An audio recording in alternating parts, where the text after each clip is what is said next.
parce que tu n'as pas changé, parce que tu es le Tout-Puissant, parce que tu es le Roi des Rois, parce que tu es le Seigneur des Seigneurs. Merci pour tous ceux qui vont regarder cette vidéo, parce que ta puissance va les localiser, ta puissance va enlever le voile, ô Dieu de gloire, de l'ignorance. Ta puissance, Seigneur Jésus-Christ, va transformer leur intelligence afin qu'ils puissent davantage te connaître.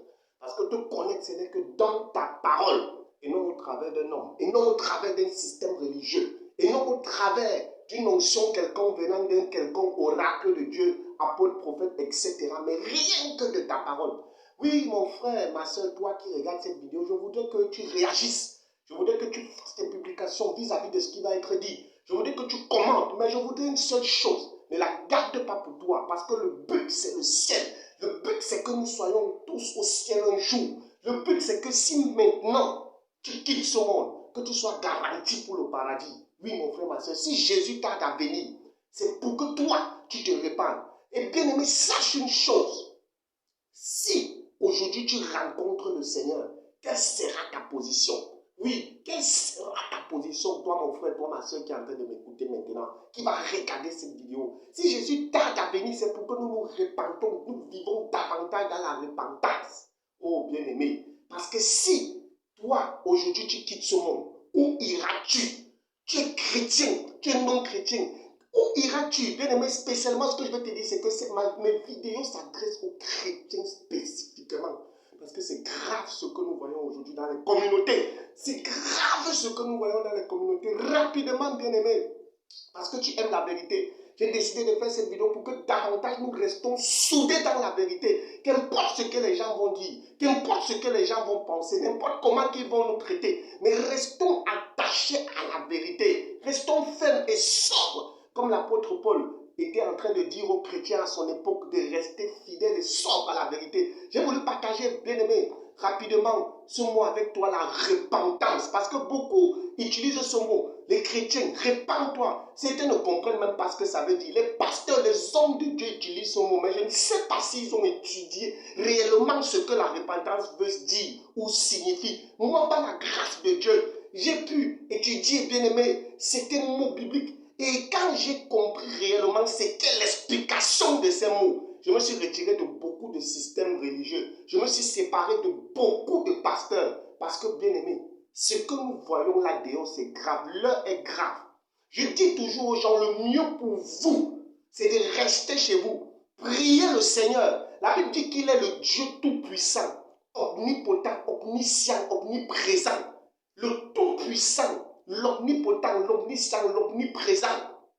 Je vous assure, bien aimé, il va vous enseigner, il va vous édifier. Et par la puissance du Saint-Esprit, il va vous conduire vers ceux-là qui ont réellement la vérité et qui vont vous bâtir dans la vérité. Le mot repentance vient de deux mots grecs, bien aimé. Le premier mot, c'est métanoïo. Oui, métanoïo qui veut dire quoi? Le changement de mentalité et d'intention. La tristesse qu'on éprouve de ses péchés et la douleur d'avoir offensé Dieu. Je dis bien, c'est métanoïo, le premier mot pour la repentance. Le deuxième mot, c'est métanoïa, changer son esprit, se repentir, changer son esprit pour mieux, bien aimé, s'amender de bon cœur avec une aversion extrême pour ses péchés passés. C'est ça la repentance, le changement de mentalité et d'intention. Oui, la tristesse qu'on éprouve de ses péchés, la douleur d'avoir offensé Dieu. Bien aimé, quand nous voyons le fonctionnement aujourd'hui dans les chapelles des soi-disant hommes de Dieu, des chrétiens tels que nous sommes, moi-même qui vous parle dans le passé, je ne pourrais réellement pas dire si à cette époque je rencontrais le Seigneur Jésus, qui m'avait déjà accordé la grâce de le connaître, qui s'était révélé dans ma vie, de vraiment dire face à face au Seigneur que je m'étais repenti. Beaucoup aujourd'hui se sont réellement repentis, mais le fait d'être entré dans les systèmes religieux, des églises pentecôtistes, des églises de réveil, ils se sont détournés totalement de la repentance. Et ils se trompent dans leur cœur, pensant qu'ils vivent la réelle repentance. Le changement de mentalité et d'intention, la tristesse qu'on éprouve de ces péchés, la douleur d'avoir offensé Dieu. Changer son esprit, se repentir, changer son esprit pour mieux, s'amender de bon cœur, avec une aversion extrême pour ses péchés passés. Bien aimé, ce que je veux que tu notes ici, c'est quelque chose. Tu ne peux pas dire que tu es repenti en tant que serviteur de Dieu, en tant que servante de Dieu, et tu vends l'évangile de Jésus-Christ. C'est impossible. Ça veut dire que ta mentalité n'est pas transformée. Ça veut dire que ta mentalité n'est pas changée. Peut-être ça avait été changé, mais tu as été corrompu. Parce que dans Matthieu chapitre 10, à partir du verset 8, le Seigneur Jésus dit, allez, guérissez les malades, chassez les démons, purifiez les lépreux. Vous avez reçu gratuitement et donné gratuitement. Mais aujourd'hui, bien aimé, ce n'est pas ce que nous voyons dans nos chapelles. Ce n'est pas ce que nous voyons dans nos soi-disant congrégations qui sont remplies, bien aimé, puisque, je ne sais pas moi, des boîtes de sardines, des biscuits fourrés. Moi, j'appelle ça des boutiques. J'appelle ça des centres commerciaux. Pendant que tu vas regarder la vidéo, ne garde pas ça pour toi. Partage.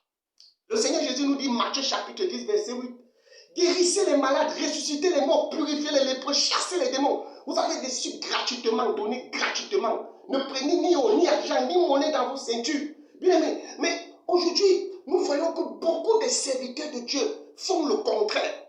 Pour guérir, pour chasser les démons, pour purifier les lépreux, l'argent doit être accompagné. L'argent doit être accompagné. Mais est-ce que c'est ce que les apôtres ont prêché? Bien aimé, rapidement, parce que nous n'avons pas assez de temps. Dans Actes chapitre 20, à partir du verset 31, bien aimé, l'apôtre Paul dit quelque chose. L'apôtre Paul dit au verset 32, maintenant, frère, je vous confie à Dieu et au message de sa grâce, lui qui a le pouvoir d'édifier, de vous donner un héritage avec tous les saints. Il dit ceci, je n'ai désiré ni l'argent, ni l'or, ni les habits de personne. Vous le savez, vous-même, les mêmes que voici ont pourvu à mes besoins et à ceux des compagnons, de mes compagnons autant pour moi. En tout, je vous ai montré qu'il faut travailler ainsi pour soutenir les faibles et se rappeler les paroles du Seigneur, qui a dit lui-même, il y a plus de bonheur à donner qu'à recevoir. L'apôtre Paul dit qu'il a travaillé lui-même de ses propres mains pour subvenir aux besoins des pauvres. Il n'a désiré ni l'or, ni l'argent, ni les vêtements de personne. Il n'a pas vendu l'huile, il n'a pas vendu le sel, les chapelets. Il n'a pas vendu, bien aimé, les huiles d'onction.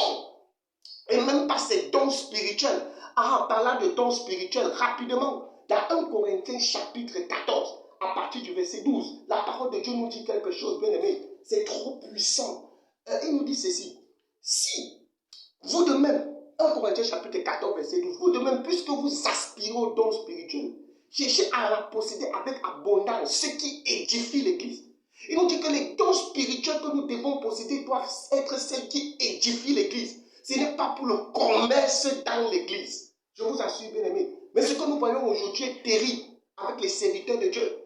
Hein? Il dit que c'est pour édifier. Et le mot édifier ici dans le grec est très puissant, bien aimé. Et ce qui dérange souvent beaucoup de chrétiens, c'est parce qu'ils n'ont pas la réelle définition des mots qu'ils utilisent. Les pasteurs ne donnent pas la réelle définition des mots bibliques parce qu'ils veulent, ils n'ont que dans leur mentalité le commerce. Oui, ils lisent les mots au premier degré, mais définissent ces mots, ils ne les définissent pas. Parce que c'est le commerce qu'ils ont dans les intentions vis-à-vis du peuple. Le mot édifier, c'est oikodomé, qui veut dire l'action de construire. Édifiant, qui signifie encore bâtissant. Mais tu bâtis quoi? Tu édifies quoi dans la vie des enfants de Dieu? Lorsque tu les vends, les miracles, lorsque tu les vends, les signes et les prodiges, lorsque pour qu'un signe et un prodige soit fait au travers de toi, ils doivent payer. Où est l'édification? Où est le bâtissement? Où est l'édifice que tu bâtis en eux? Où tu bâtis en eux un esprit de commerce? Bien aimé, voilà la vérité. Je t'interpelle. Le but, c'est le ciel. Le but, c'est le ciel. Le but, ce n'est pas un pasteur. Ce n'est pas un homme de Dieu. Ce n'est pas une chapelle. Le but, c'est Jésus-Christ. Revenons à l'évangile de Jésus-Christ. Revenons aux fondamentaux de Jésus-Christ. Oui, oikodomé, qui veut dire l'action de celui qui aide à la croissance de quelqu'un dans la sagesse chrétienne, dans la piété, le bonheur, la sainteté. Mais où est cela aujourd'hui dans nos églises? Si ce n'est le commerce, je t'appelle à la réelle repentance. Je vais revenir dans une prochaine vidéo, bien aimé, te parler parce que nous n'avons pas assez de temps. Il ne faut pas que tu écoutes pour te fatiguer, mais c'est t'interpeller à quelque chose. Prépare-toi à rencontrer Jésus-Christ, mon frère. Si tu quittes ce monde aujourd'hui, où iras-tu? Tu vas dire, je prophétise mal sur ta vie. Non, je ne prophétise pas mal. Mais beaucoup de ces pasteurs, que lorsque tu t'es réveillé le matin, tu as entendu qu'ils n'étaient plus. Au travers d'eux, n'y avait-il pas de miracles, des prodiges? Ils sont partis comme ça, je t'interpelle. Si tu fermes les yeux et que tu te retrouves que ce soit aujourd'hui ou demain devant le Seigneur, que diras-tu? Comment est-ce que tu vas te comporter? Toi qui es attaché à ce système, toi qui es attaché à l'homme, toi pasteur qui te fait adorer, vous qui lorsque vos pasteurs soi-disant décèdent, vous prenez leur image pour mettre dans des chapelles alors qu'ils sont déjà morts. Oh, Jésus a bien dit dans sa parole, 1 Jean chapitre 7 verset 21, mes petits enfants, gardez-vous des idoles. Tu es un pasteur bien-aimé. Je viens au travers de cette vidéo vous interpeller à la repentance réelle, le changement de mentalité et d'intention. Le but, c'est le ciel et c'est la personne de Jésus-Christ. Sois béni, mon frère. Sois béni, ma soeur, pendant que tu vas recevoir cette vidéo. Que le Seigneur t'inonde de sa grâce. Et au travers de ça, je lance le concept d'hémorragie, qui veut dire cette vidéo que tu reçois, répands-la d'une manière satanée. Ne la garde pas pour toi. Et que le Seigneur soit davantage béni dans nos vies. Le but, c'est le ciel. Jésus revient bientôt. Et s'il ne revient pas, toi, tu iras le retrouver. Est-ce que tu es prêt, mon frère? Est-ce que tu es prêt, ma soeur? Sois béni. Et que la grâce et la faveur de Dieu reposent sur toi. J'attends tes réactions, j'attends tes publications vis-à-vis de ce message. La grâce de Dieu soit avec vous. Ciao.